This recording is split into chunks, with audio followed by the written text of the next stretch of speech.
హే guys, Python లో equal to and is కి difference ఏంటో సింపుల్ గా ఎక్స్ప్లెయిన్ చేయడానికి ట్రై చేస్తాను చూడండి. For suppose A equal to 300 and B equal to 300 అని ఇచ్చాను.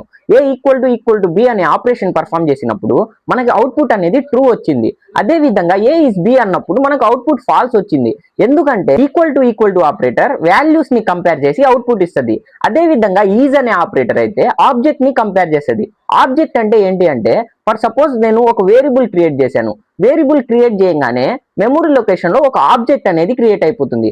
ఆబ్జెక్ట్ క్రియేట్ అయిపోయి మనం ఏదైతే వాల్యూ ఇచ్చామో ఆ వాల్యూ అనేది ఆ ఆబ్జెక్ట్ కి పాయింట్ అవుతుంది. ఫర్ సపోజ్ ఇంకో వేరియబుల్ బి ఈక్వల్ టు 300 అని క్రియేట్ చేశాను. క్రియేట్ చేయగానే ఇంకో ఆబ్జెక్ట్ అయితే క్రియేట్ అయిపోతుంది. క్రియేట్ అయిపోయి ఆ ఆబ్జెక్ట్ కి ఈ వాల్యూ అనేది పాయింట్ అవుతుంది. అప్పుడు మేము కంపేర్ చేసామనుకోండి, ఈజ్ అని చెప్పి ఫాల్స్ అని వస్తుంది.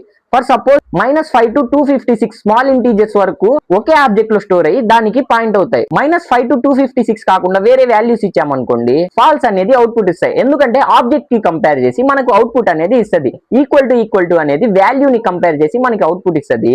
ఈజ్ అనేది ఆబ్జెక్ట్ ని కంపేర్ చేసి మనకి అవుట్పుట్ ఇస్తుంది. నేనైతే ప్రాక్టికల్ గా వీడియోస్ లో ఇంప్లిమెంట్ చేసి చూపించేస్తాను. ఇంట్రెస్టెడ్ క్యాండిడేట్స్ అయితే నా వీడియోస్ అయితే చూసేయండి. Thank you guys, bye bye.